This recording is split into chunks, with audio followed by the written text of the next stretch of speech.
ఇక్కడున్న పోలీసు ఉన్నతాధికారులు ఈ రోజు కొత్తగా పోలీసులుగా నియమించి మిమ్మల్ని చూస్తా ఉంటే నాకు ఒక ధైర్యం వస్తా ఉంది. ఇక ఈ రాష్ట్రంలో లా అండ్ ఆర్డర్ కు భరోసా వచ్చిందనే విశ్వాసం నాకు కల్పించారు మీరందరూ. అలాంటి నియామకమైన పోలీసులకి వాళ్ళ తల్లిదండ్రులు చూస్తున్నా ఎంత ఆనందంగా ఉన్నారంటే మీ ముఖంలో ఆనందం చూడడానికి నేను గాని పవన్ కళ్యాణ్ గారు గాని బీజేపీ ముగ్గురం కలిసి కూటమిగా ఏర్పడ్డాం. నేను అడుగుతున్నా ఈ కొండే వాళ్ళందరినీ 1924లో ఎప్పుడైనా మీరు సంతోషంగా ఉన్నారా? ఇంత సంతోషమైన సంఘటన చూశారా అని మిమ్మల్ని అడుగుతున్నా. ఏం తమ్ముళ్ళు చూశారా మీరు?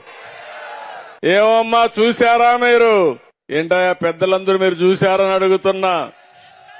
మీరేమంటారు? దానికోసం మేము ఎన్నికల ముందు ఒక మాట చెప్పాం. ఈ రాష్ట్రం పూర్తిగా నష్టపోయింది. నష్టపోయిన రాష్ట్రాన్ని మళ్లీ ఘాటిన పెట్టాల్సిన బాధ్యత ఉంది. ఆ రోజు మేము ఇచ్చిన హామీ ప్రతి ఒక్క యువతకు కూడా ఉద్యోగాలు ఇప్పించే బాధ్యత తీసుకుంటాం. మెగా డిఎస్సి పెడతాం. పెండింగ్ ఉండే ఉద్యోగాలు ఇస్తామని